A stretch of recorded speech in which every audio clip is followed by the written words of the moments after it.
একই পরিবারের ১১ জন সদস্যই দৃষ্টি প্রতিবন্ধী। জন্মগত ও বংশগত কারণে বছরের পর বছর অন্ধকার জগতে কেটেছে জীবন। অবশেষে সোশ্যাল মিডিয়ায় প্রচারের পর আলো আঁধারির মাঝে ধুঁকতে থাকা হতদরিদ্র এই পরিবারটির পাশে দাঁড়িয়েছে জেলা প্রশাসক।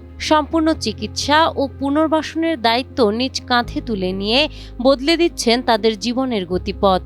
তারা আমাদেরকে অপারেশন নিয়ে আসতেছে।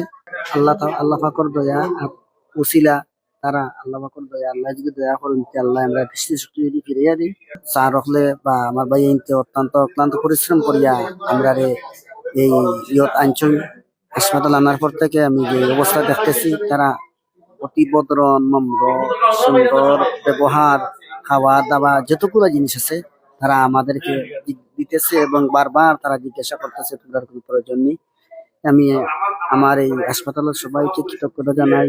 জুবায়ের ভাই, জুয়েল ভাই এবং আমার ডিসি স্যার আরো যারা আছেন তাদের কাছে আমরা কৃতজ্ঞতা। আল্লাহ তাদের সুস্থ।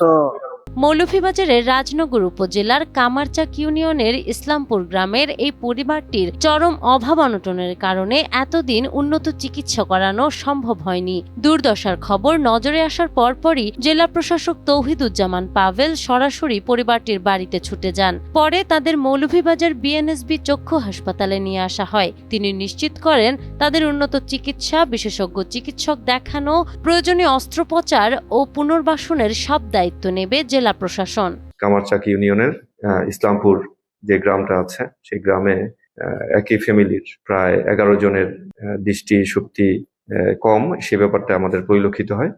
তাৎক্ষণিকভাবে আমরা তখন উপজেলা নির্বাহী অফিসার সবাই সহ আমরা সেখানে যাই এবং গিয়ে আমার কাছে মনে হয়েছে যে তাদের চিকিৎসা দিলে হয়তো অন্তত ভবিষ্যৎ প্রজন্ম যারা আছে তারা আমার কাছে মনে হয় যে দৃষ্টিশক্তি ইনশাল্লাহ ফেরত পাবে। কি কারণে এই ধরনের ক্যাটারেক্ট যেটা আমরা বলি এটা হলো একটা ফ্যামিলিতে, সেটাও আমাদের একটু ইনভেস্টিগেশন করে দেখতে হবে। সেক্ষেত্রে আমি অলরেডি আমাদের যে সিভিল সার্জন মহোদয় তার সাথে কথা বলেছি, প্রয়োজনে আমরা একটা মেডিকেল ক্যাম্প করে ফাইন্ড আউট করার চেষ্টা করব। জেলা প্রশাসকের এই সিদ্ধান্তে সন্তোষ প্রকাশ করেছে এলাকাবাসী। প্রশাসনের এমন সময়োপযোগী ও মানবিক হস্তক্ষেপে খুব শীঘ্রই এই 11টি জীবনের অন্ধকারের মেঘ কেটে আলো ফিরবে, এমনটাই প্রত্যাশা সকলের।